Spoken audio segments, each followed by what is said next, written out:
Hello students. देखो हमने chapter start किया था मोल कॉन्सेप्ट, और मोल कॉन्सेप्ट में हमने स्टाइकियोमेट्री की बात की थी। स्टाइकियोमेट्री का हमने बहुत इंपॉर्टेंट पॉइंट आपको बताया था कि आपको जब कोई केमिकल स्टाइकियोमेट्री लिखते हो तो स्टाइकियोमेट्री हमेशा मोल्स में पढ़नी होती है, और फिर यूनिटरी मेथड से आप क्वेश्चन सॉल्व कर सकते हो। यूनिटरी मेथड क्या था वो मैं बता चुका था, एक आध क्वेश्चन भी लिया था। उसी में आगे बढ़ते हुए let us take more questions on that. तो टेक अप ए क्वेश्चन, एक सवाल लिखो। मान लो क्वेश्चन ऐसे कह दे, find mass of oxygen needed in KG, mass of oxygen needed in KG for complete combustion of 1 kg of butane। मान लो ये क्वेश्चन, बस देखो क्वेश्चन क्या है। क्वेश्चन कह रहा है कि what mass of oxygen is needed in KG for complete combustion of butane. मैंने इससे ऐसे ही क्वेश्चन लिया भी था, और मैंने ये कहा था कि किसी फ्यूल को बर्न करना है तो ऑक्सीजन की आवश्यकता तो पड़ेगी। तो पहले काम है आप रिएक्शन लिखो। ब्यूटेन आप जानते हो फॉर्मूला क्या होता है, CnH2n+2। ये जनरल फॉर्मूला है एल्केन का, ये एल्केन का जनरल फॉर्मूला है। ब्यूटेन का मतलब 4 कार्बन है, तो फॉर्मूला क्या बन गया, C4H10। ऐसी एल्कीन का फॉर्मूला क्या लिखते हो, CnH2n, ये पता होता है आपको, दिस इज एल्कीन। ऐसी एल्काइन का फॉर्मूला लिखते हो तो क्या लिखते हो, याद है, alkyne is what, CnH2n-2। General hydrocarbon,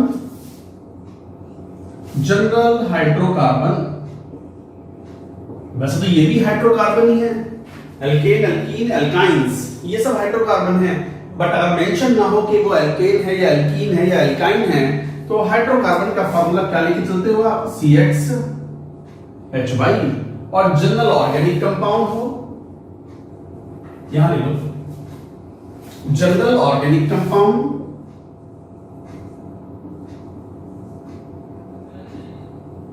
तो फिर तो कुछ भी हो सकता है। ऑर्गेनिक कंपाउंड है तो कार्बन तो होगा, मान लो CX, हाइड्रोजन भी यूजुअली होगा HY, ऑक्सीजन भी होगा मान लो Z, सल्फर भी होगा मान लो P, नाइट्रोजन भी होगा मान लो Q, एंड सो ऑन। तो कुछ भी हो सकते हैं उसमें। तो ये जनरल ऑर्गेनिक कंपाउंड हुआ। कार्बन जरूर होगा उसमें, और यूजुअली हाइड्रोजन होता ही है उसमें। बाकी ये सब एलिमेंट्स भी हो सकते हैं और नहीं भी हो सकते हैं। But alkane CnH2n+2, alkene CnH2n, alkyne CnH2n-2, and general hydrocarbon CxHy।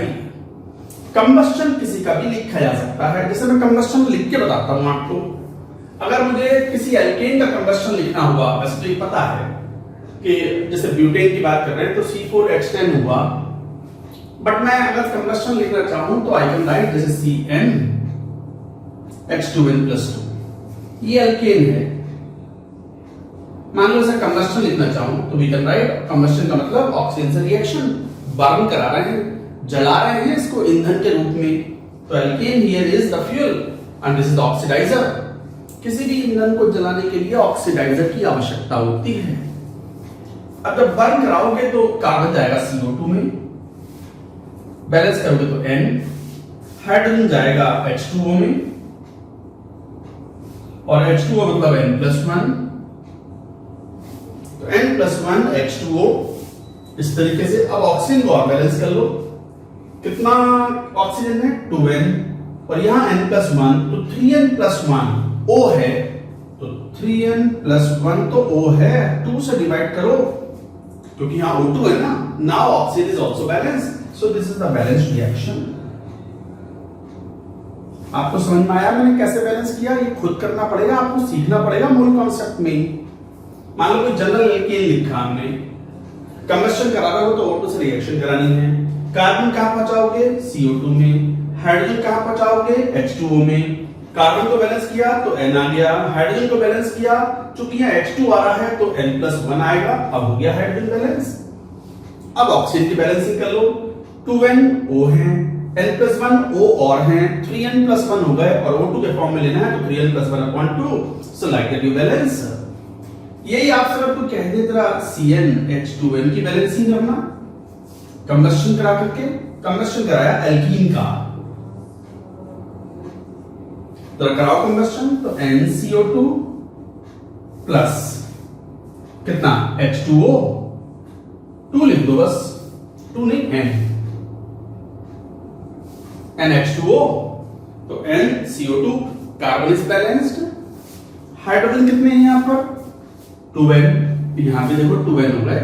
अब ऑक्सीजन बैलेंस करो तो 2n प्लस n 3n हो गया और यहां O2 के फॉर्म में आ रहा है, तो आप बताओ क्या लिख दूं, 3n से काम नहीं बनेगा, 3n/2 क्योंकि O2 के टर्म्स में है। आप गिन लो 3n ऑक्सीजन O है यहां भी 2n plus n, now it is balanced. नहीं क्वेश्चन पे तो मैं आ जाऊंगा, अभी रुक जाओ 5 मिनट, अरे रुको तो सही थोड़ा सा, क्वेश्चन पे आ जाएंगे, पहले ये बैलेंसिंग सीखने हैं। तो आईडीए से बैलेंसिंग की जा सकती है, ऐसी एल्काइन की, ऐसी हाइड्रोकार्बन की। चलो हाइड्रोकार्बन की कंबस्शन बताता हूं मैं, एक काम करो जरा इसको नोट करना, क्वेश्चन लिखा रहने दो, बाकी नोट कर लो, बाकी पूरा नोट करो, बताता हूं कि क्या है।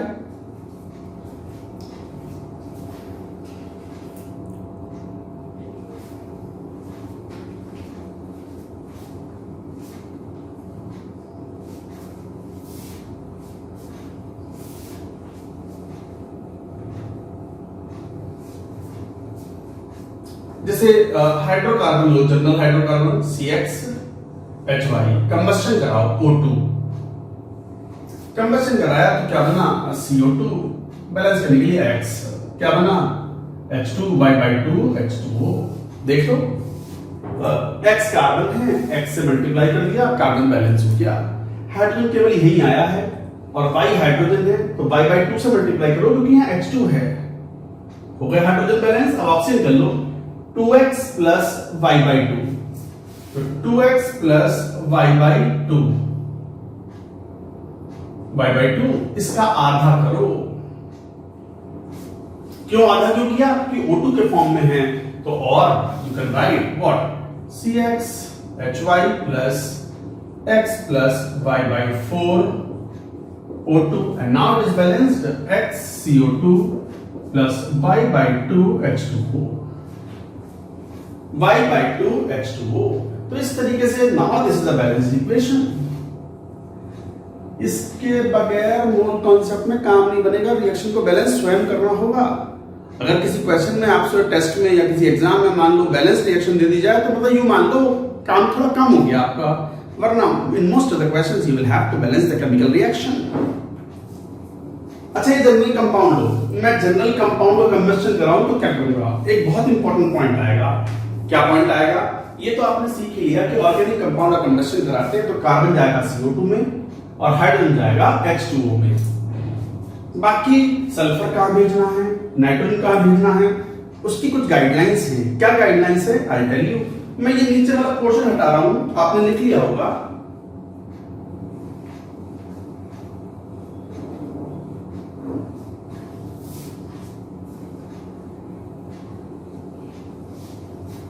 मान लो कोई जनरल ऑर्गेनिक कंपाउंड ले लिया, ये तो हो गई बात।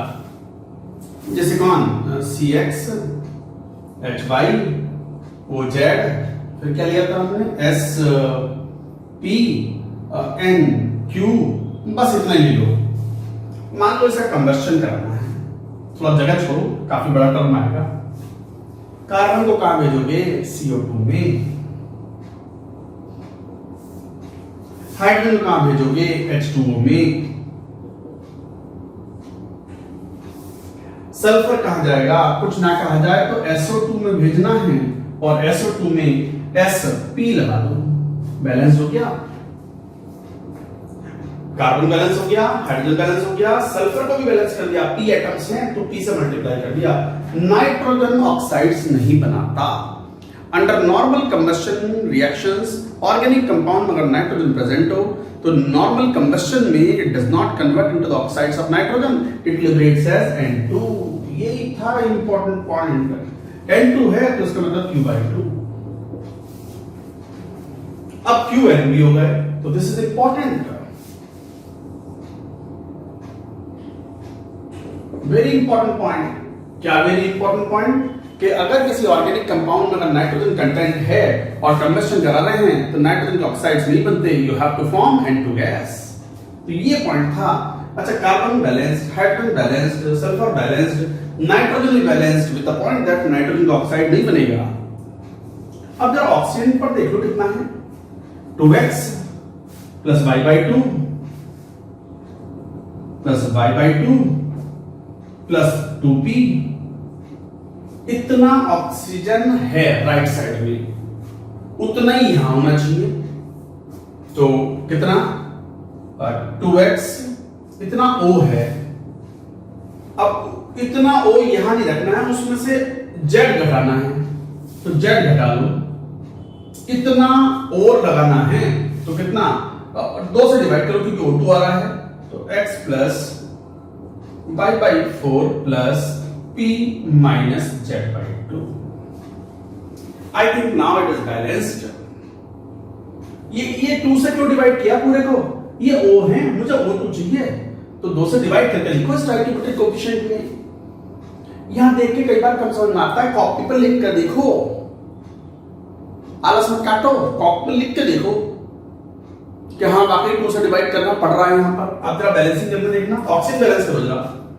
Z तो यहां से आए प्लस ये ट्वाइस है तो 2x plus y/2 plus 2p minus z से z कैंसिल। इतना ही ऑक्सीजन राइट साइड में है, अभी लिखेगा 2x plus y/2 plus 2p। ये हुआ। So now this is the balanced reaction. ये है बैलेंस्ड रिएक्शन। नहीं, मैंने तो एग्जांपल बता दिया। अब तो आपके सामने कैसा भी ऑर्गेनिक कंपाउंड आ जाए और कंबस्शन के क्वेश्चन पूछ लें, आपको डरने की कोई आवश्यकता नहीं है। अब तो आपने सब कुछ सीख लिया। और ये पॉइंट अब नोट में लिखने वाला भी है कि ऑर्गेनिक कंपाउंड में यदि नाइट्रोजन कंटेंट है, under combustion nitrogen is liberated in the form of N2 gas, it does not form oxide. तो लिख लेंगे इस बात को as a note. Nitrogen content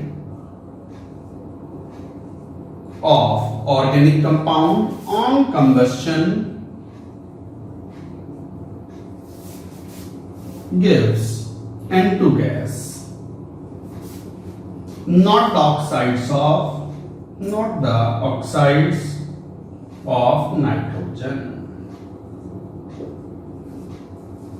याद रखें, तो nitrogen content of organic compound on combustion gives N2 gas, not the oxides of nitrogen. ये याद रखना है। This is an important point for solving questions. तो इस तरीके से ये बात आपको ध्यान में रखनी होगी। ये एक जनरल पॉइंट है। अच्छा, nitrogen content of organic compound in general, ये इन जनरल है। कुछ स्पेशल केसेस होते हैं, यदि नाइट्रो ग्रुप हो तो generally NO2 is liberated, but वो ऑर्गेनिक केमिस्ट्री का एक बहुत ही स्पेसिफिक पॉइंट है। इन जनरल, तो in general nitrogen content of organic compound on combustion gives N2 gas, not the oxides of nitrogen except the special cases. वो special cases अभी पढ़ने की आवश्यकता नहीं है। तो गाइस, ये तो हमने उतना कहां की कहानी सुना दी आपको। क्वेश्चन भी तो सॉल्व कर लो। ये रहा क्वेश्चन ऊपर, मैं सब कुछ हटाने वाला हूं, आप पूरी बात नोट करो, नोट इट डाउन।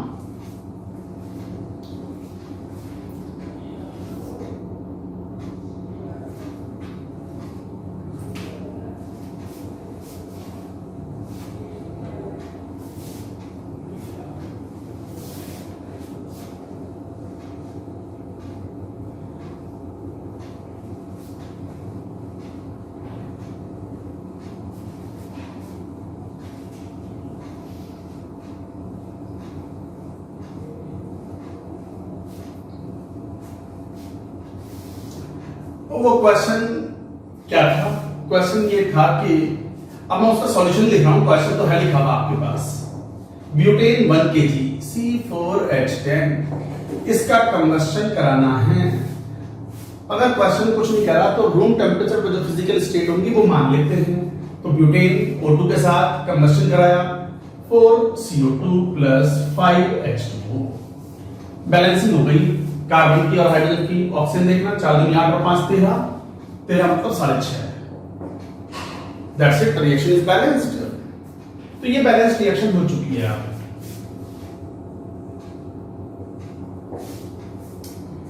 ब्यूटेन वैसे बहुत अच्छा ईंधन होता है। एलपीजी का मेजर कंस्टिट्यूएंट ब्यूटेन ही है। Butane, propane and isobutane, these are the combinations present in LPG, liquefied petroleum gas, cooking gas जो LPG हम यूज करते हैं घर में किचन के अंदर। तो ये रिएक्शन बैलेंस हो गई। ये 1 kg लिया आपने, 1 kg मतलब कितना, 1000 ग्राम। तो 1 into 1000 ग्राम, ग्राम को मोलर मास से डिवाइड करो तो मोल्स बन जाए। हमने कहा भी था कभी भी हम स्टोइकियोमेट्री ग्राम में नहीं पढ़ेंगे, हम हमेशा मोल्स में पढ़ेंगे। तो जब मोल्स में कन्वर्ट करो, 1 into 1000 ग्राम अपॉन मोलर मास, 12 गुणा 4 48 प्लस 10 58, क्या बन गए, मोल्स। अब पढ़ो स्टोइकियोमेट्री, देखो यूनिटरी मेथड मैंने बताया भी था। 1 मोल से कितने मोल, 6.5। 1 मोल से कितने मोल, 6.5, तो 6.5 अपॉन 1। तो फिर इतने मोल से कितने, 1000 अपॉन 58, इतने मोल O2 चाहिए। नहीं, हमसे क्वेश्चन में क्या कहा है, मास बताओ, वो भी केजी में। तो मास फाइंड आउट कर लो, 6.5 into 1000 अपॉन 58 मोल थे, इंटू मोलर मास 32 ग्राम हो गया। नहीं, केजी में चाहिए, अपॉन 1000 केजी। इतने KG of O2 is needed. बस यही आंसर है। मेरे ख्याल से जब सॉल्व करोगे तो ये तो कैंसिल आउट हो गया, और I think it comes out to be nearly 3.58 kg। मैं एक बार चेक करूं, शायद हो मेरे पास ही क्वेश्चन डेट टाइप पर, वरना आप ही कैलकुलेशन कर लो और देख लो कि क्या आंसर आ रहा है इस क्वेश्चन का। यू कैन डू, या 3.58 kg approximately. So this is the answer, यही आंसर है क्वेश्चन का। तो ये तरीका था, इस तरीके से क्वेश्चन को सॉल्व कर सकते हैं। आगे बात समझ में, नोट करो, फिर एक क्वेश्चन और भी लेंगे।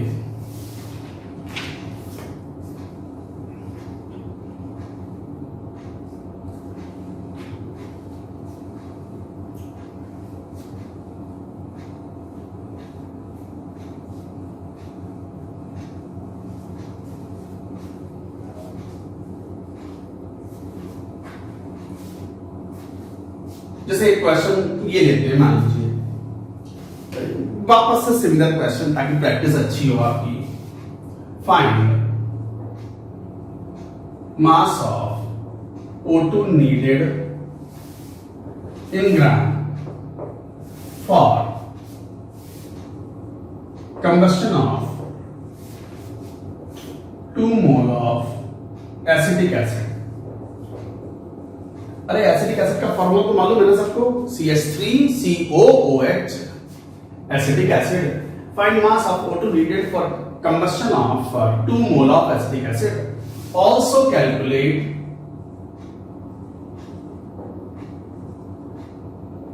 volume of H2O obtained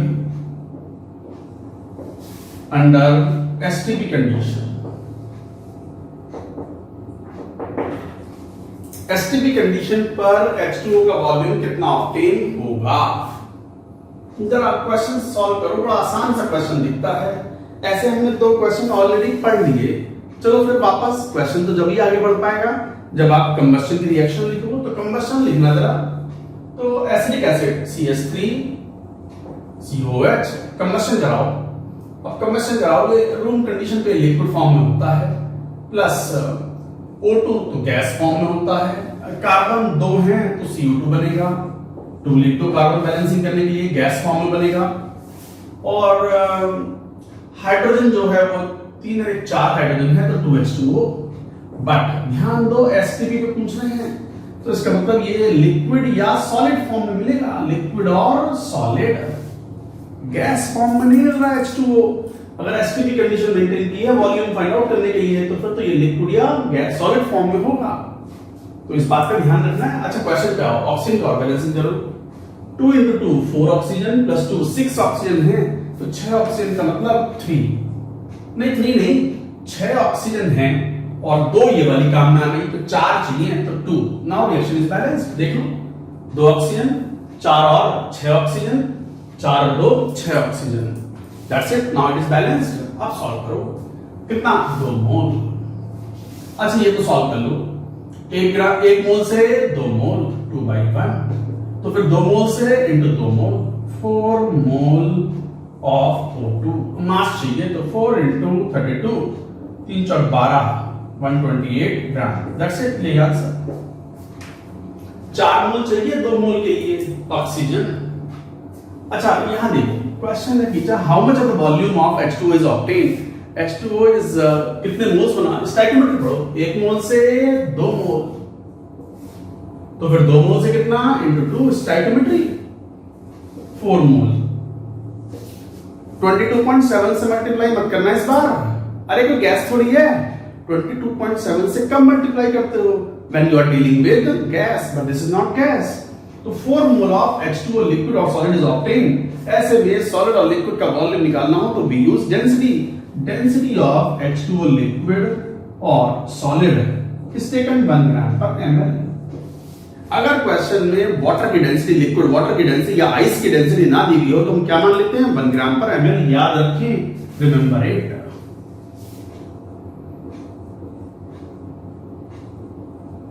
इसको याद रखें, हो सकता है क्वेश्चन में ना दी जाए वैल्यू।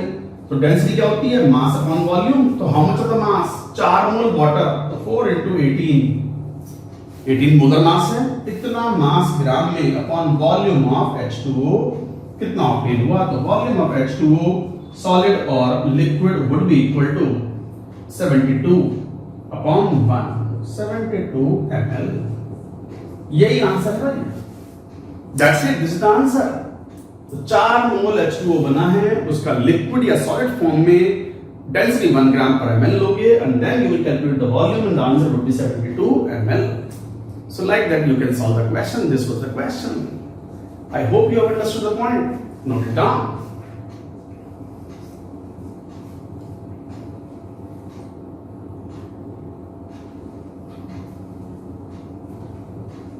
चलिए एक आध क्वेश्चन और भी लेते हैं ऑन दिस। ये सिंपल स्टोइकियोमेट्री क्वेश्चंस हैं, थोड़ा प्रैक्टिस में इसकी ज्यादा कराता हूं ताकि आपको ये इनिशियल मतलब जो एक रेजिस्टेंस है वो फेस ना करना पड़े, आपको ये आसान लगे। हालांकि इतने क्वेश्चंस की कई बार जरूरत भी नहीं होती, बट फिर भी मैं करा देता हूं शुरू में। टेक अनदर क्वेश्चन, मान लो ऐसे कह रही, find volume of gases evolved at 300 Kelvin and 1 atmosphere pressure when 0.5 mole of lead nitrate PbNO3 twice is strongly heated as, क्या रिएक्शन भी दी गई है, लेड नाइट्रेट को स्ट्रांगली हीट कर रहे हैं, आयनिक कंपाउंड है तो सॉलिड होगा, इसको स्ट्रांगली हीट करते हैं तो बनता है PbO plus O2 plus NO2 gases के फॉर्म में। बस ये क्वेश्चन है, करो solve. It's a good question, important question कि volume of gases evolved 300 kelvin और 1 एटमॉस्फेयर पर कितना होगा when 0.5 mole of the lead nitrate is strongly heated like this. Solve it. Do it.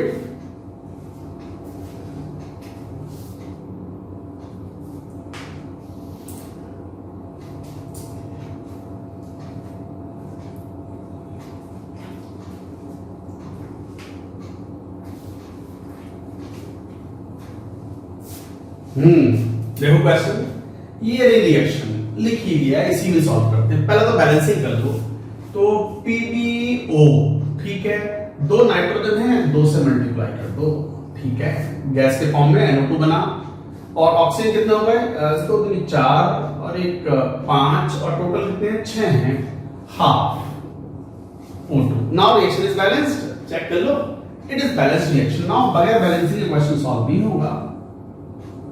Balanced reaction, so this is balanced reaction अब यहां पर जरा question में देखो 0.5 मोल है ये, राइट। हमें गैसेस से मतलब है, हमें गैसेस का वॉल्यूम बताना है अंडर दीस कंडीशंस, तो we have to apply PV is equal to nRT। इस बार 22.7 लीटर नहीं ले सकते, वो तो STP पे होता है। STP पे टेंपरेचर 273 केल्विन होता है, जबकि टेंपरेचर इज 300 केल्विन, तो वी कैन नॉट यूज 22.7। करो क्वेश्चन को सॉल्व। एक मोल से एक मोल नहीं, ये तो चाहिए नहीं, हमें तो गैसेस चाहिए। एक मोल से आधा मोल, तो आधा बटा 1, तो 0.5 से कितना इंटू 0.5 मोल, तो कितने आ गए, हाफ इंटू 0.25 मोल। जरा यहां एक मोल से देखो मेरे साथ साथ, एक मोल से दिखा है ना, लो ऐसे करते हो, ये लो, एक मोल से 2 मोल, 2 बटा 1, तो 0.5 मोल से कितना इंटू 0.5 मोल, यही तो है यूनिटरी मेथड। तो आगे कितने मोल्स, 1 मोल, तो इसका मतलब टोटल मोल्स कितने हो गए, टोटल मोल्स ऑफ गैसेस कितना 1.25 मोल। तो 1.25 मोल्स टोटल गैसेस के वो हैं, और हमें क्या बताना था, volume of the gases evolved under these conditions. लगा दो PV is equal to nRT। अब देखो pressure 1 atmosphere into volume, we have to find out, litre में फाइंड आउट कर लेते हैं। Number of moles 1.25 into R की value 0.0821 into temperature is 300 kelvin. आप जब मल्टीप्लाई करते हो तो V की वैल्यू, एक्चुअली इसका जो प्रोडक्ट आता है वो आता है 1.25 इनटू 24.63। ये याद भी रखो, RT की value at 0 degree celsius is equal to 22.4 litre, और RT की value at 27 degree celsius is equal to 24.63 litre. आप चाहो तो कैलकुलेशन कर लेना, आप चाहो तो कैलकुलेशन कर लेना। तो इस तरीके से कैलकुलेशन होती है। नहीं लीटर क्यों, बस न्यूमरल वैल्यू रख लो, लीटर एटमॉस्फेयर में, लीटर एटमॉस्फेयर वाली वैल्यूज नहीं है, लीटर एटमॉस्फेयर में ये वैल्यूज आएंगी। जब मल्टीप्लाई करोगे तो मेरे ख्याल से यहां से जो भी आएगा लीटर, यही आंसर है, गुणा कर लेना, दैट्स इट आंसर। तो 1.25 into 24.63 litre is the volume of the total gases evolved. Total moles लिए ना यहां पर, ये आंसर हुआ। तो इस तरीके से ये क्वेश्चन सॉल्व करना था, ये थी general stoichiometry.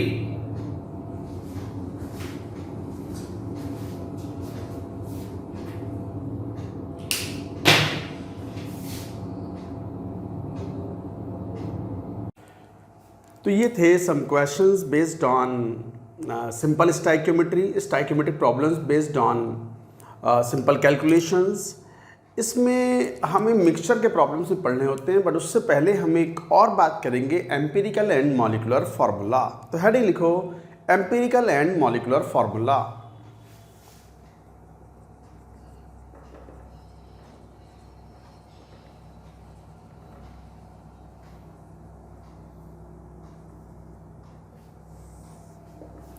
Empirical and molecular formula. What is empirical formula?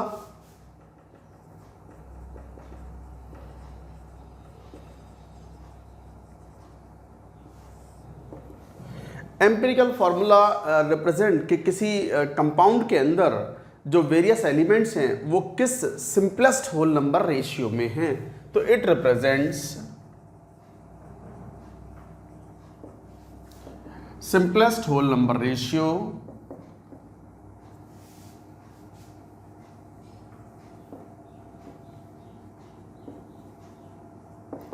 of various elements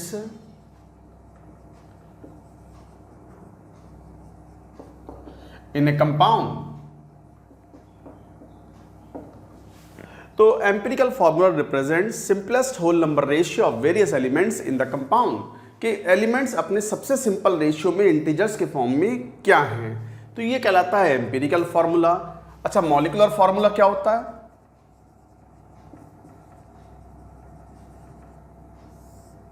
Molecular formula represents actual number of atoms of various elements in one molecule of the compound. Represents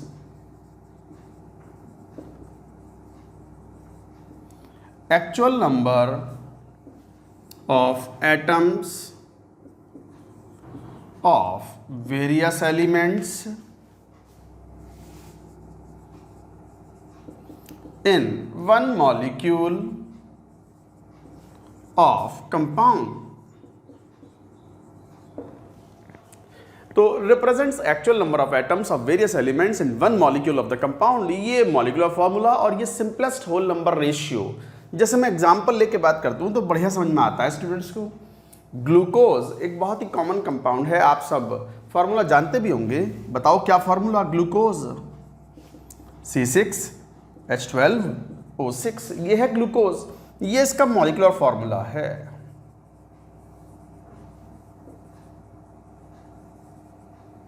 MF मतलब molecular formula. इसी का empirical formula अगर लिखना हो, EF मतलब empirical formula.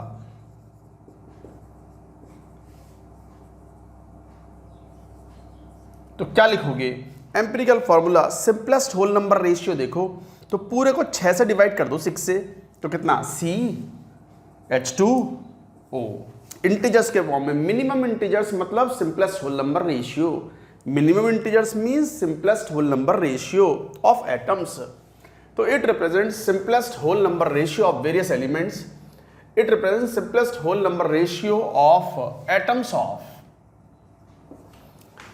Of various elements. तो number of atoms का ratio represent करता है कि कार्बन का एक एटम, हाइड्रोजन के 2 एटम और ऑक्सीजन का 1 एटम कंबाइन करते हैं तो सिंपलेस्ट होल नंबर रेशियो में ये आता है एम्पिरिकल फार्मूला। तो ये एम्पिरिकल फार्मूला, ये मॉलिक्यूलर फार्मूला। एक बार ये पूरी बात नोट करो, फिर बात करेंगे relation between empirical formula and molecular formula. Note it down.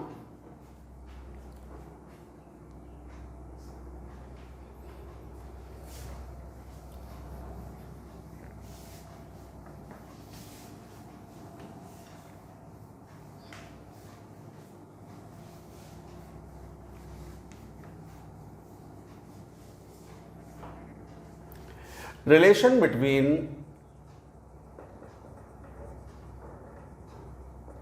molecular formula and empirical formula. So what is the relation between empirical formula and molecular formula? तो ध्यान दो, molecular formula is equal to empirical formula whole n, where n एक integer है, n integer जिसकी value होती है molecular formula wait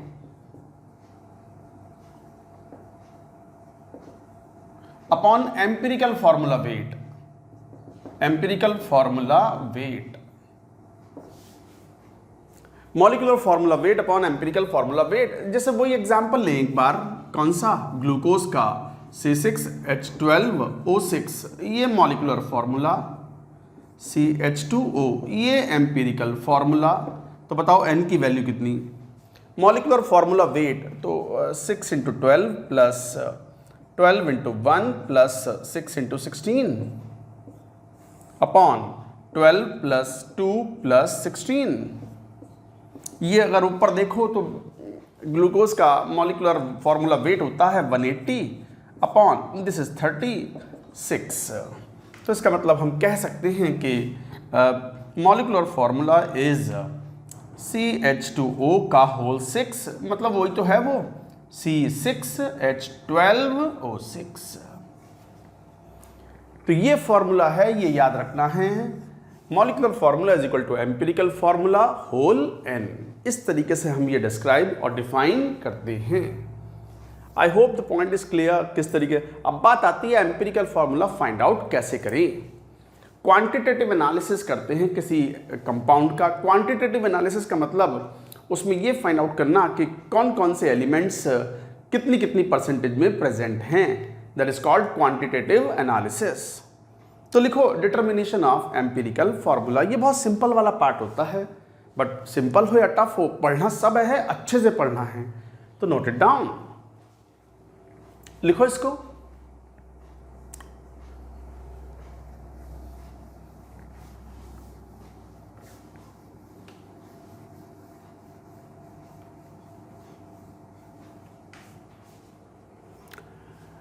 देखो determination of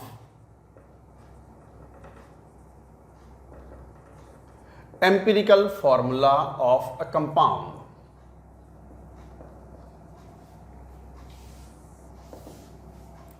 तो एम्पिरिकल फॉर्मूला किसी कंपाउंड का अगर हमें फाइंड आउट करना हो तो कैसे फाइंड आउट करें? क्वांटिटेटिव एनालिसिस से हमें परसेंटेज मिल जाती हैं एलिमेंट्स की। तो quantitative analysis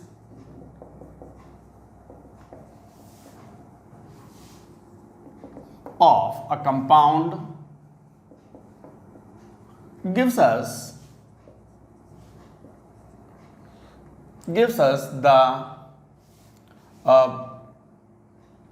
mass analysis or mass percentage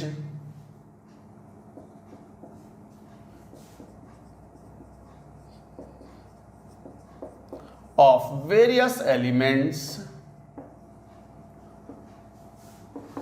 in compound.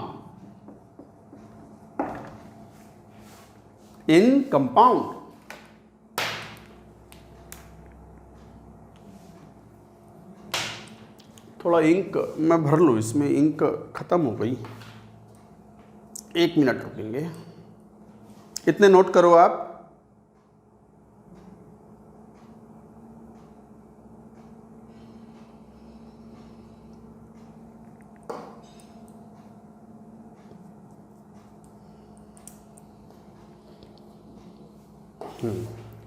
तो देखो क्वांटिटेटिव एनालिसिस ये एक अलग एनालिसिस होता है। देखो 2 तरह के एनालिसिस होते हैं, क्वांटिटेटिव एनालिसिस, क्वालिटेटिव एनालिसिस।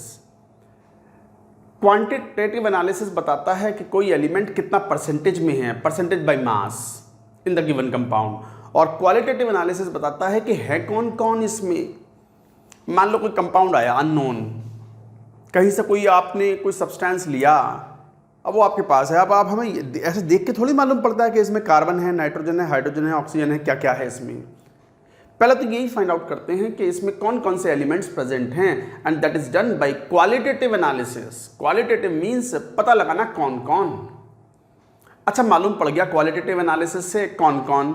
अब कितना कितना कौन प्रेजेंट है, that is called quantitative analysis. Quantitative से मालूम पड़ रहा है कितना कितना, क्वालिटेटिव एनालिसिस कौन कौन, क्वांटिटेटिव एनालिसिस कितना कितना। तो क्वांटिटेटिव एनालिसिस पहले क्वालिटेटिव एनालिसिस हुआ होगा, ये पता होगा कौन कौन से एलिमेंट्स हैं, और फिर हमने क्वांटिटेटिव एनालिसिस कर लिया। कैसे कर लिया, यहाँ नहीं पढ़ना ये सब। तो quantitative analysis of a compound gives us the mass analysis और the mass percentage of the various elements in the compound. अब हमें परसेंटेज ऑफ वेरियस एलिमेंट्स पता है या masses of the various elements पता है। हमें क्या चाहिए एम्पिरिकल फॉर्मूला के लिए? रिलेटिव नंबर ऑफ मोल्स और simplest whole number ratio of the various elements. तो मान लो, तो क्या करें, find simplest whole number ratio of atoms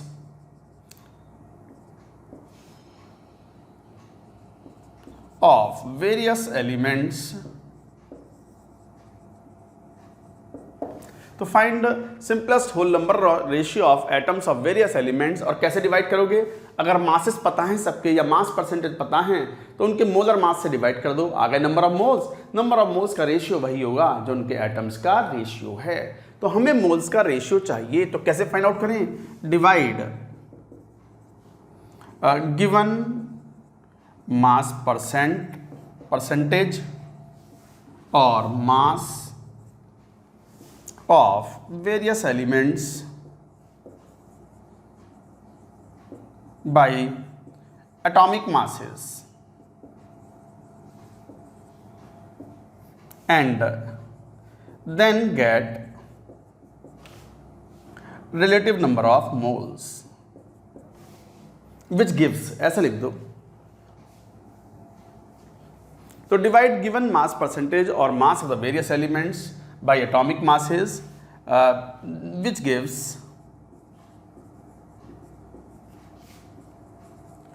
relative number of moles or number of moles। अरे गिवन मास परसेंटेज या मासेस को अगर एटॉमिक मास से डिवाइड करोगे तो मोल्स आ जाएंगे ना, उन मोल्स का सिंपलेस्ट होल नंबर रेशियो आप फाइंड आउट कर लो। Find simplest whole number ratio.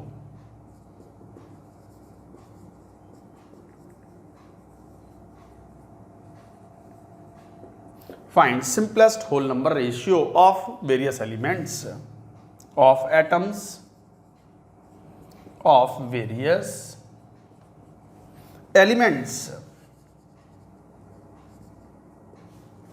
तो इस तरीके से मैं एक बार चेक कर लूँ, ये कट तो नहीं रहा, वरना दोबारा लिख देंगे। नहीं सही आ गया।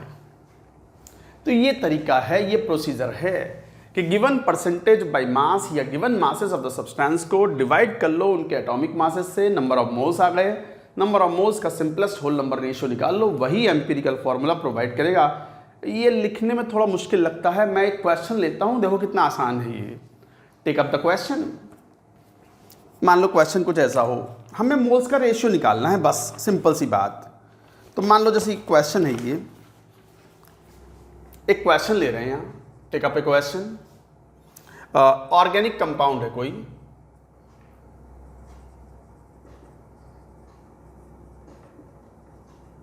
क्या कंपाउंड है? Percentage carbon 60%, percentage oxygen 32%, percentage hydrogen बचा हुआ 8%। By mass.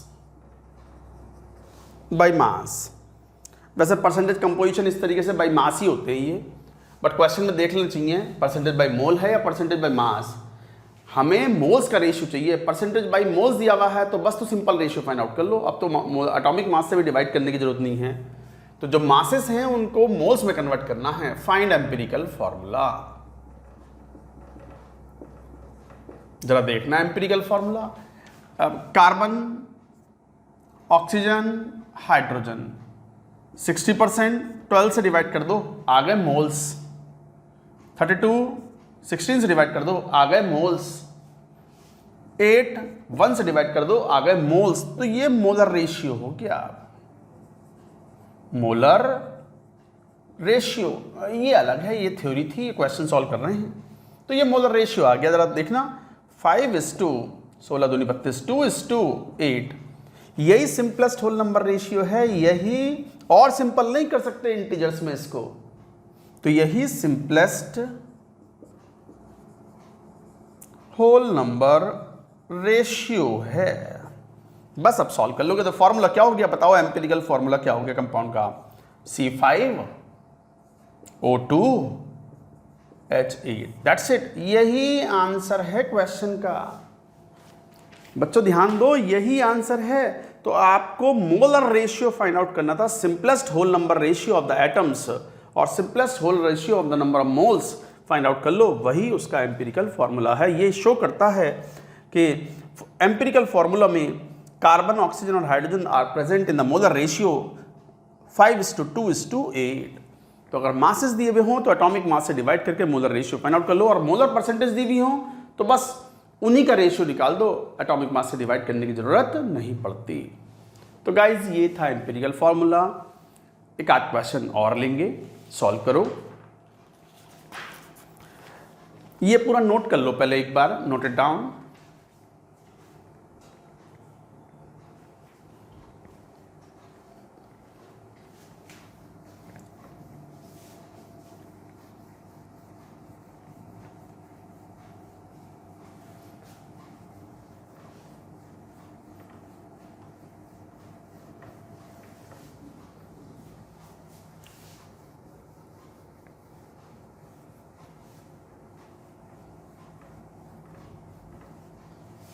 Late us take another question on empirical formula. मान लो क्वेश्चन कुछ ऐसा हो, क्या ऑर्गेनिक कंपाउंड है कोई,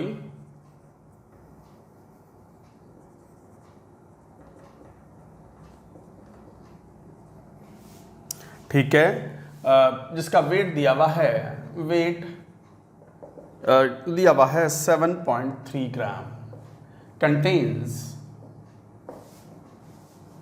contains carbon, hydrogen, nitrogen and oxygen. Carbon, hydrogen, nitrogen and oxygen है।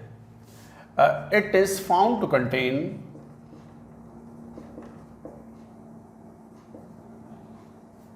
It is found to contain what 3.6 gram carbon, 0.7 gram hydrogen,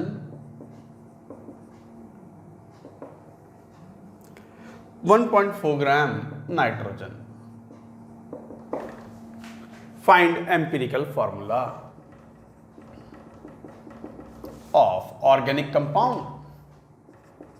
मान लो ये क्वेश्चन है, जरा आप ही सॉल्व करो एक बार.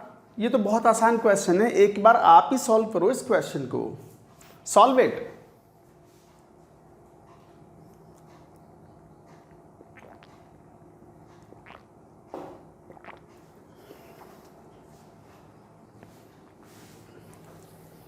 देखो क्या कह रहे हैं, ऑर्गेनिक कंपाउंड है जिसका वेट 7.3 ग्राम टोटल. इसमें कार्बन है, हाइड्रोजन है, नाइट्रोजन है, ऑक्सीजन है. It is found to contain, तो कार्बन कितना, हाइड्रोजन, नाइट्रोजन और ऑक्सीजन, चार ही एलिमेंट तो हैं. कार्बन कितना है टोटल में से 3.6 gram, hydrogen 0.7 gram, nitrogen 1.4 gram and oxygen तो दिया ही नहीं, तो घटा लो. चार ही तो हैं. कार्बन पता है, हाइड्रोजन पता है, नाइट्रोजन पता है, तीनों को सम करो और टोटल वेट में से घटा दो, तो ऑक्सीजन का वेट आ गया कितना, 7.3 माइनस 3.6 माइनस 0.7 माइनस 1.4 ग्राम. इस तरीके से घटा लिया. तो ये सॉल्व करोगे तो ये कितना आ जाएगा, आई थिंक आ जाएगा 3.6 और 1.4, 6 4 10, 3 1 4 1 5, 5.7 घटा दो तो 1.6 ही रह गया ग्राम. राइट. ये मासेस हो गए. हमें मासेस का रेशियो नहीं, हमें मोलर रेशियो चाहिए. एटम्स का रेशियो वही होता है जो मोलर रेशियो हो. किससे डिवाइड कर दूं, 12 कितना 1 कितना 14 कितना 16 से डिवाइड करो तो 12 या 36.3 0.7 0.1 0.1. ये रेशियो हो गया by mole, ratio by mole आ गया. Mole ratio by mole. Simplest whole number ratio तो 3:7:1:1. तो एम्पिरिकल फॉर्मूला आप ही बताओ क्या बोल रहा हूं, C3H7NO. That's it. यही है empirical formula. This is answer. देखो कितने आसान सवाल होते हैं ये. एम्पिरिकल और मॉलिक्यूलर फॉर्मूला बहुत इजी क्वेश्चंस होते हैं. एम्पिरिकल फॉर्मूला फाइंड आउट करना है तो just simplest whole number ratio of the moles find out कर लो, हो गया काम आपका. Accordingly you will be able to solve questions. तो गाइज ये तरीका था. एक क्वेश्चन चलो और लेते हैं थोड़ा प्रैक्टिस के लिए. Note it down.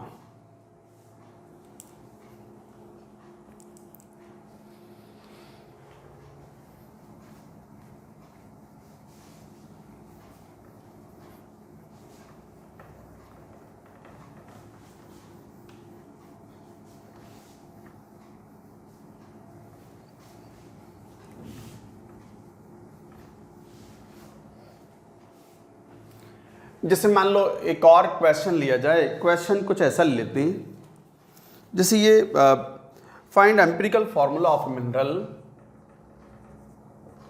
Empirical formula of a mineral which has following composition.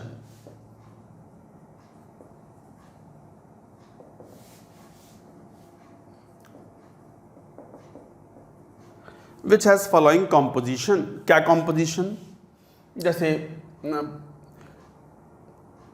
percentage by mass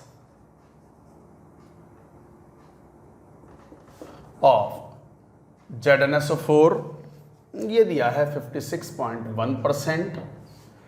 percentage by mass of H2O ये दिया हुआ है 43.9%. अच्छा, जिंक का एटॉमिक मास जरूरत पड़ने पर 65 AMU ले सकते हो, ये क्वेश्चन में दिया हुआ है मान लीजिए. तो जिंक इज 65 AMU. तो empirical formula of a mineral which has the following composition. Zinc का एटॉमिक मास 65 AMU दिया हुआ है. करो सॉल्व क्वेश्चन को. अब देखो हमें फॉर्मूला इस नेचर में आएगा फॉर्मूला, जैसे कौन ए या stoichiometric coefficient ZnSO4 dot B H2O, इस टाइप का फॉर्मूला, इस फॉर्मेट में आएगा फॉर्मूला. एक स्टाइकोमेट्रिक कोफिशिएंट है जिंक सल्फेट का, बी H2O, क्योंकि हमें कंपोनेंट जो दिए हुए हैं वो जिंक सल्फेट और H2O के फॉर्म में दिए हुए हैं। H2O is called water of crystallization here. तो ये वाटर ऑफ क्रिस्टलाइजेशन जैसा है, तो बस करो फाइंड आउट, दो कंपोनेंट मानते हुए तो करो सॉल्व। अच्छा इंपॉर्टेंट क्वेश्चन है ये फॉर्मेट है, इस फॉर्मेट में हमें अपने आंसर रिपोर्ट करना है। तो जरा देखिए तो सही, तो जरा ZnSO4 H2O 56.1 43.9, ये परसेंटेज बाय मास है, हमें चाहिए परसेंटेज बाय मोल।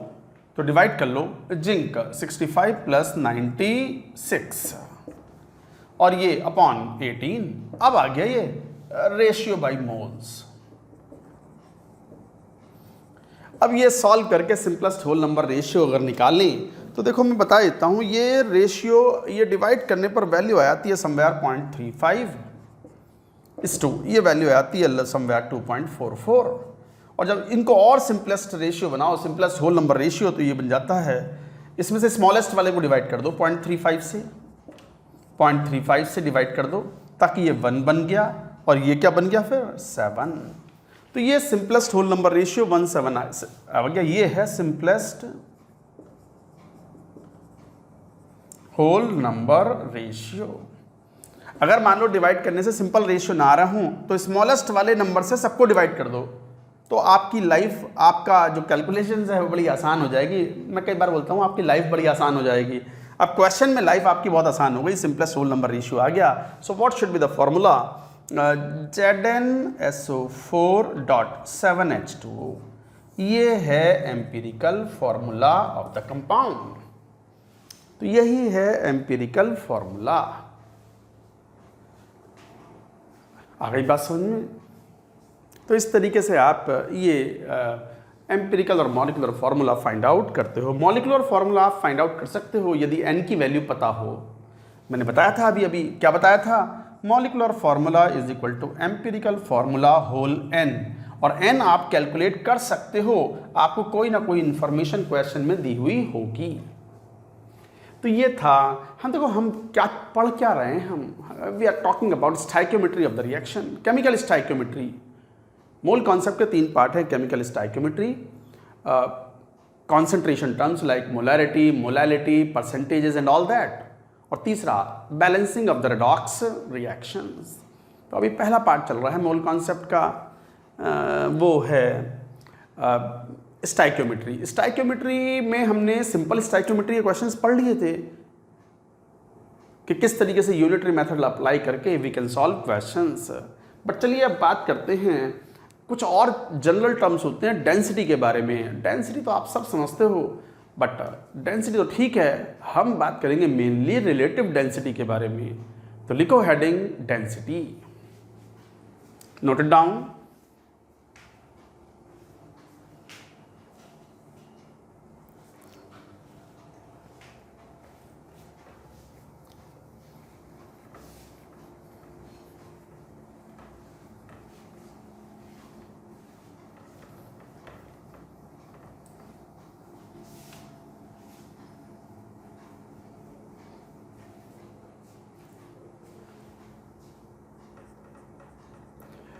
डेंसिटी तो आप समझते हो, मान लो D सिंबल है, क्या होता है? Mass upon volume.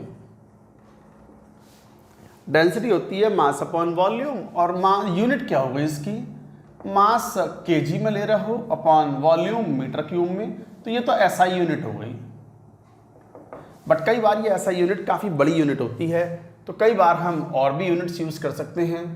तो कई बार ये CGS में क्या लेंगे? ग्राम पर सेंटीमीटर क्यूब इन CGS। जैसे अच्छा एक बात और, डेंसिटी को ध्यान से देखो, ये बात हमने शायद पहले आपको बताई है या नहीं बताई, बट ध्यान दो, मास टेम्परेचर पे डिपेंड नहीं करता। Mass is independent of temperature, जबकि volume is the function of temperature. और जनरली क्या होता है कि टेम्परेचर बढ़ाने पर वॉल्यूम एक्सपैंड करते हैं। मोस्ट ऑफ द सब्सटेंसेस के लिए टेम्परेचर बढ़ाने पर वॉल्यूम एक्सपैंड करते हैं, वॉल्यूम बढ़ता है टेम्परेचर बढ़ाने पर। तो इसका मतलब यहाँ वॉल्यूम वाला फंक्शन आ रहा है, और वॉल्यूम टेम्परेचर का फंक्शन होता है सब्सटेंस के लिए। तो टेम्परेचर पर डिपेंडेंट होगी डेंसिटी। टेम्परेचर चेंज कर दोगे तो डेंसिटी विल चेंज, तो दिस इज टेम्परेचर डिपेंडेंट।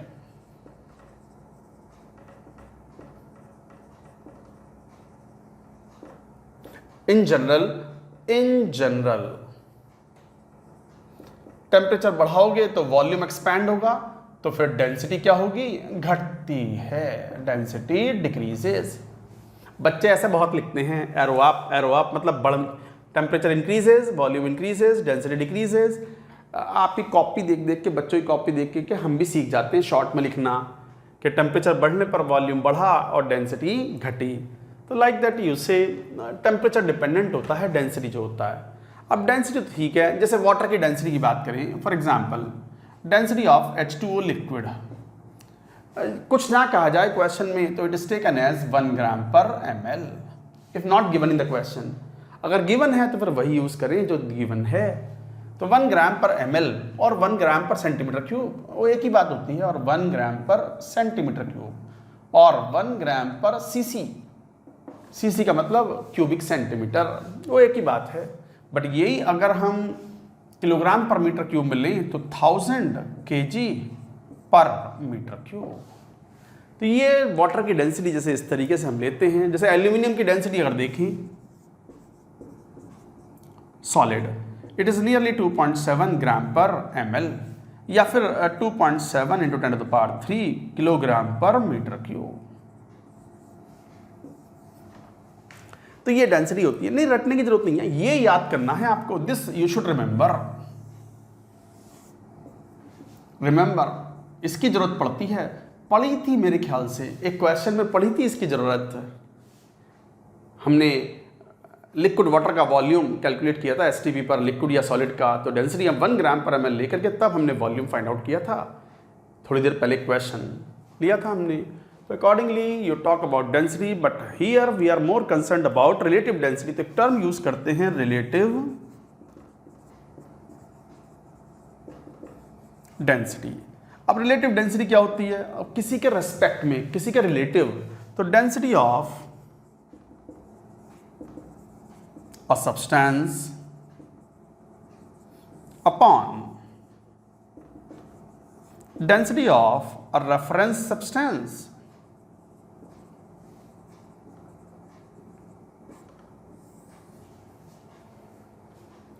तो density of a substance upon density of a reference substance, ये रिलेटिव है। ऑब्वियसली ये डायमेंशनलेस टर्म है।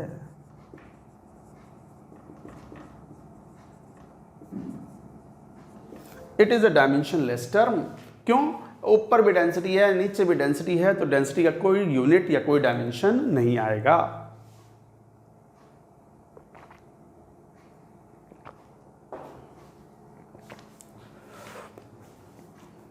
अब ये रिलेटिव डेंसिटी भी हमें 2 तरीके की डेंसिटी पढ़नी है, तो चलो बात करते हैं। पहले ये नोट कर लो आप, ये बहुत बेसिक बात है बट फिर भी पता होनी चाहिए।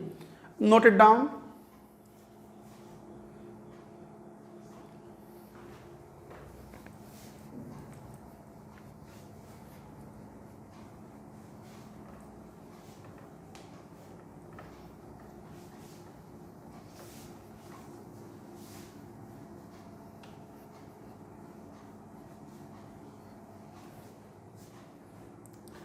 जैसे अब रिलेटिव डेंसिटी 2 तरीके की डेंसिटी हमें पढ़नी है, तो टाइप ऑफ रिलेटिव डेंसिटी, एक होता है स्पेसिफिक ग्रेविटी,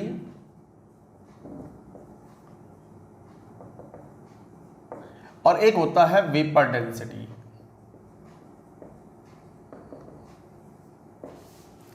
वेपर डेंसिटी को बहुत कॉमनली बच्चे वीडी के नाम से जानते हैं, vapour density and specific gravity. अब ये क्या होते हैं स्पेसिफिक ग्रेविटी, वेपर डेंसिटी? चलो 1 by 1। ए,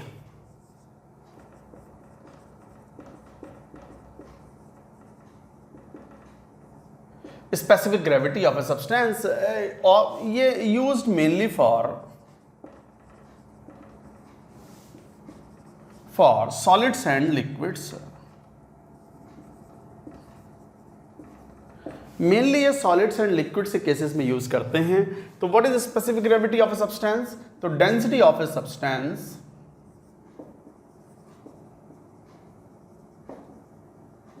जो भी सॉलिड और लिक्विड ले रहे हैं, upon density of reference substance, reference तो याद करना है आपको, यहाँ रेफरेंस फिक्स कर दिया गया है स्पेसिफिक ग्रेविटी में, कौन, H2O liquid water at 4 degree Celsius. तो डेंसिटी ऑफ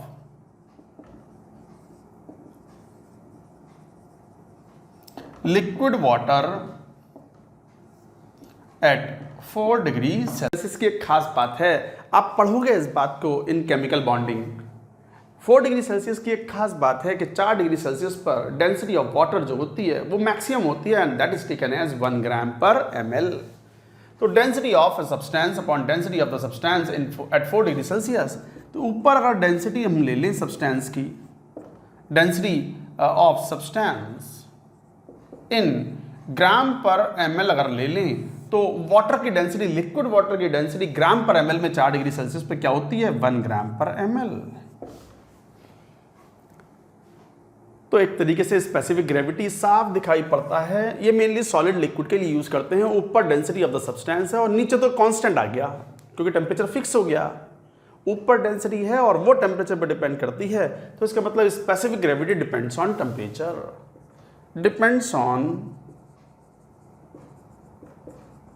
टेम्परेचर, टेम्परेचर पर डिपेंड करती है स्पेसिफिक ग्रेविटी। क्यों, न्यूमरेटर में डेंसिटी आ गया, वो टेम्परेचर का फंक्शन है, और डिनोमिनेटर तो कांस्टेंट है, फिक्स्ड हो गया, 1 is constant.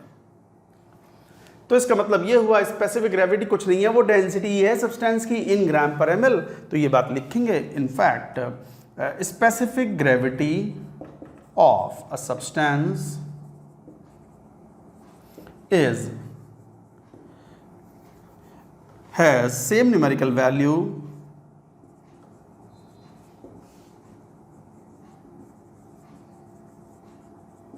as density in gram per ml।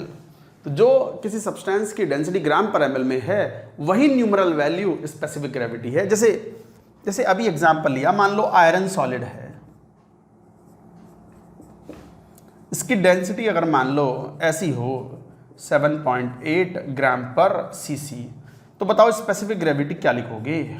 Specific gravity of iron क्या लिखोगे? Solid just 7.8। यूनिट मत लगाना, ना यूनिट ना लगेगा, 7.8 ही रहेगा। तो specific gravity of iron is 7.8। अगर डेंसिटी ऑफ आयरन 7.8 ग्राम पर ml है तो स्पेसिफिक ग्रेविटी जस्ट क्या लिखोगे? 7.8। इसका मतलब लिक्विड वाटर के कंपैरिजन में density of iron is 7.8 times greater. यही तो मतलब हुआ रिलेटिव डेंसिटी का। डायमेंशनलेस टर्म वो तो लिख ही लिया था हमने, वो था डायमेंशनलेस टर्म, चाहे वो स्पेसिफिक ग्रेविटी हो चाहे वो वेपर डेंसिटी हो, डायमेंशनलेस टर्म।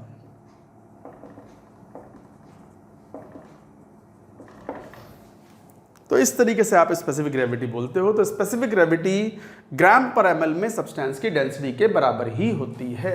चलिए मेन मुद्दे पर आते हैं। जब सॉलिड और लिक्विड के लिए तो हमने इस्तेमाल कर लिया स्पेसिफिक ग्रेविटी, तो फिर ऑब्वियसली गैसेस के लिए क्या यूज करेंगे? Vapour density. नाम पे आ रहा है वेपर, इसका मतलब vapour density is applicable only for gases. तो लिखो इस बात को, नोट करें पहले इसको।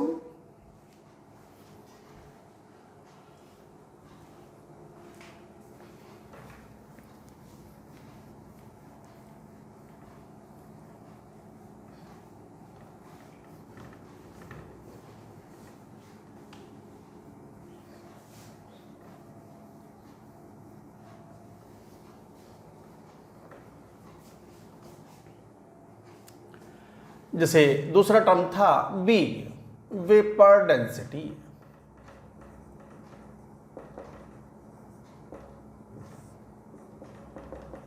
Applicable only for gases.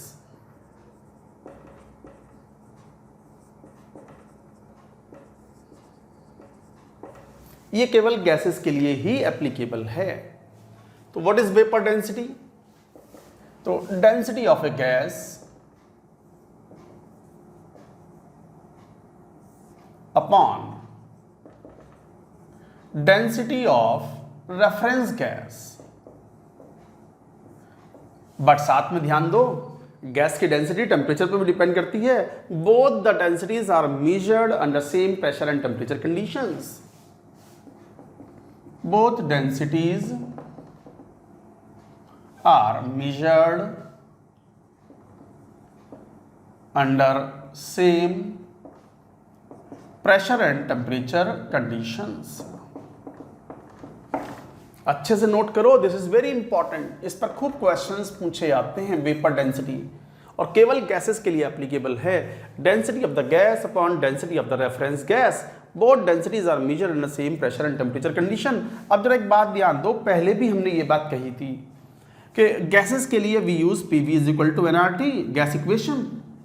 आप इसको यूं भी तो लिख सकते हो, मोल्स को क्या लिख सकते हो, mass upon molar mass into RT for the gas. Gas के लिए था ये, m को इधर ले आओ एंड W अपॉन V को इधर ले आए राइट साइड में। आप तो जानते हो मास अपॉन वॉल्यूम किसके बराबर होता है, डेंसिटी ऑफ द गैस। तो P into molar mass of the gas is equal to density of the gas into RT। ये कोई नया फॉर्मूला नहीं है, बता चुका हूं पहले में, इंट्रोडक्शन टू केमिस्ट्री में आ चुका है ये। इंट्रोडक्शन टू केमिस्ट्री में एम एवरेज जब पढ़ रहे थे, एवरेज मोलर मास आ चुका है। नहीं याद है तो ये आपकी कमी है, मुझे याद है क्योंकि मैंने पढ़ाया है, आपको भी याद रहना चाहिए। नहीं याद है तो दोबारा से रिवाइज करो फिर उसको। अब साफ दिखाई पड़ता है जरा, सेम प्रेशर एंड टेम्परेचर। तो if pressure and temperature are same, तो सेम प्रेशर एंड टेम्परेचर पर pressure same, temperature same, R तो है ही कांस्टेंट। साफ दिखता है कि density of the gas is directly proportional to the molar mass of gas. समझ गए बात को? यही मेन पॉइंट था। यहां तक की बात हम पहले भी बोल चुके थे, फिर दोबारा बोल रहे हैं, अगेन इंपॉर्टेंट। तो density of the gas is directly proportional to the molar mass of gas. इसका मतलब ये हुआ कि यहां क्या लिखोगे, density of the gas upon molar mass of the gas is directly proportional to molar mass. तो डेंसिटी का ratio would be same as molar mass ratio. तो molar mass of the gas upon molar mass of reference gas, ये है vapour density of gas. अब reference gas कौन सी लें, ये तो कई बार क्वेश्चन डिफाइन करता है। ये तो क्वेश्चन कहता है कि रेफरेंस गैस क्या लें, और यदि क्वेश्चन में कुछ भी मेंशन ना हो तो कौन सी गैस ले लोगे, hydrogen gas. If not mentioned,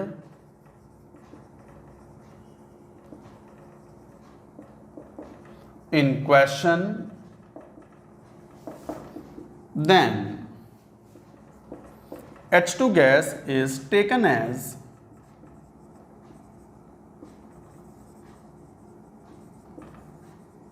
reference gas. सुनो बच्चों, अगर क्वेश्चन में कुछ ना कह रहे, कुछ भी ना दिया हुआ है, तो कौन सी गैस मान लेंगे रेफरेंस गैस, हाइड्रोजन गैस।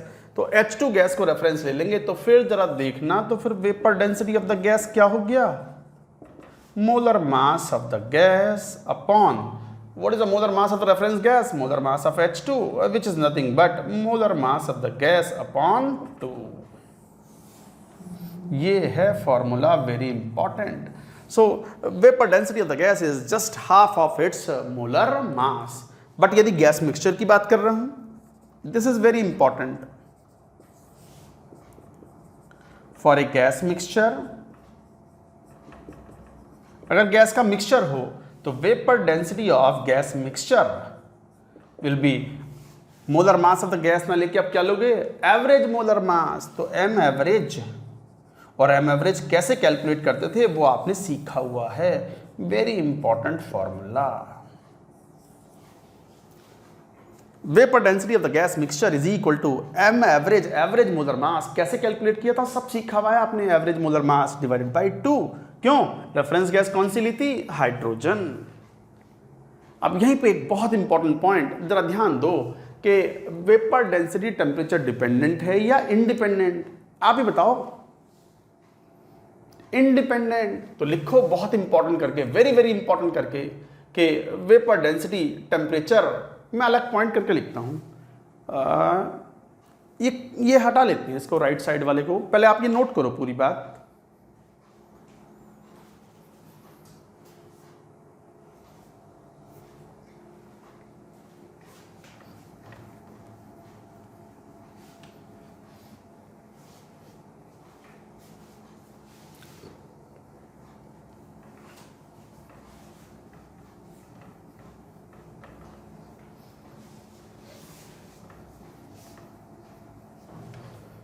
तो अभी अभी आपने फॉर्मूला क्या फाइंड आउट किया? तो फॉर्मूला आपने ये फाइंड आउट किया कि vapour density of a gas is equal to molar mass of the gas upon 2। यही तो था फॉर्मूला। इसका मतलब vapour density molar mass upon 2 है, और अभी अभी पता है मोलर मास टेम्परेचर पे डिपेंड नहीं करते। तो इसका मतलब vapour density is independent of temperature. तो याद रहे, vapour density is independent of temperature, ये टेम्परेचर पे डिपेंड नहीं करता। आ गई समझ में बात? तो गाइज इस तरीके से बात करते हो आप वेपर डेंसिटी की, स्पेसिफिक ग्रेविटी की बात कर ही चुके हैं, और सिंपल स्टाइकियोमीटर की बात कर चुके हैं। चलिए आज बस यही स्टॉप करते हैं, और ये वेपर डेंसिटी के ऊपर 1-2 क्वेश्चंस लेंगे इन द नेक्स्ट लेक्चर। आप लोग अच्छे से पढ़ें इसको, और नेक्स्ट लेक्चर में थोड़ा सा ट्रिकी पार्ट लेने वाले हैं, थोड़ा सावधान हो जाएं। वो है स्टाइकियोमेट्रिक प्रॉब्लम्स इन्वॉल्विंग मिक्सचर। तो मिक्सचर वाली प्रॉब्लम्स जो है उनको सॉल्व करेंगे in the next lecture. That's it for now.